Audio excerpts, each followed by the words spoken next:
इस समाजवादी पार्टी के कार्यालय पे आहूत 2 मार्च को जिला मासिक बैठक में अध्यक्षता कर रहे भाई विद्यासागर यादव जी,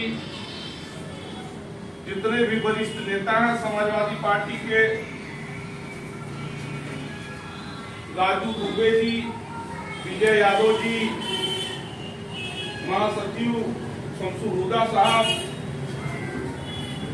हमारे साथी दिलीप शुक्ला जी, शमसुद्दीन अली जी, पारस यादव जी, महिला सभा की अध्यक्षा शीला गौतम जी,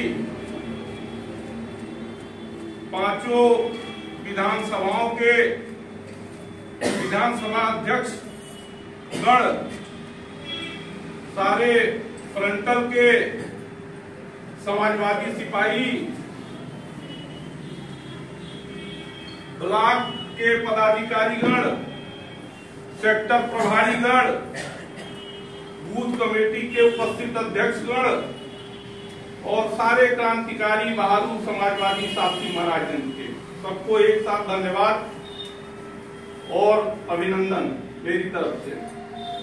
आज इस कार्यालय में आहूत मासिक बैठक में अपने अपने विचार सारे पदाधिकारी और नेतागण ने रखा है।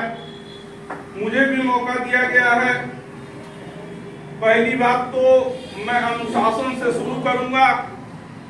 मुझे ऐसा लगता है धीरे धीरे, मुझे समाजवादी पार्टी में 24 वर्षों का समय हो गया।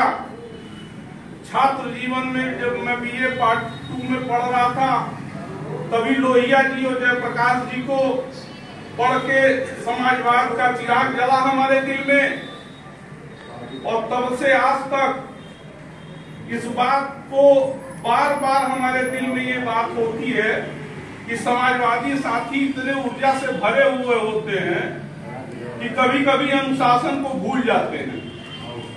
तमाम मंचों पे और तमाम कार्यक्रमों में, यहाँ भी कार्यक्रम होता रहता, मैं साथी से बैठा रहता हूँ, लेकिन मैं देखता हूँ कि कोई यदि बोल रहा है तो उसमें आपको बीच में वार्ता करना, फोन करना, ये सब चीजें नहीं करनी चाहिए। दूसरे को अपनी बात कहने में असुविधा होती है। दूसरी चीज, किसी को भी समय दिया जाए तो उसकी बात ध्यान से सुना जाए, बीच में उसको रोकने का।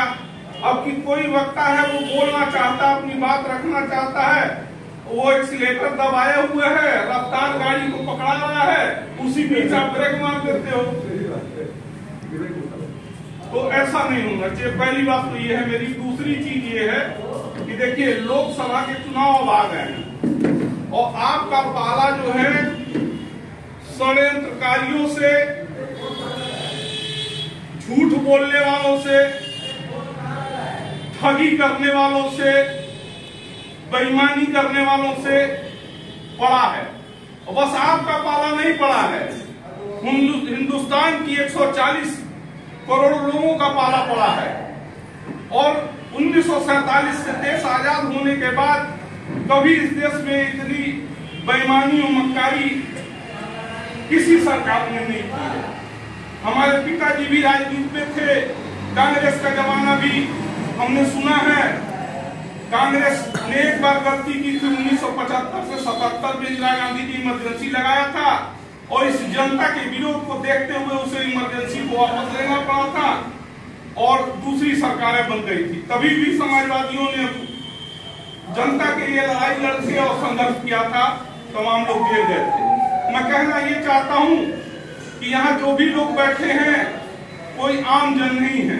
इसमें कोई पदाधिकारी है, कोई सेक्टर प्रभारी है, कोई कमेटी के लोग हैं। ये चुनाव जो है वो राष्ट्रीय क्षितिज पे लड़े जाने वाला चुनाव है। इसमें राष्ट्रीय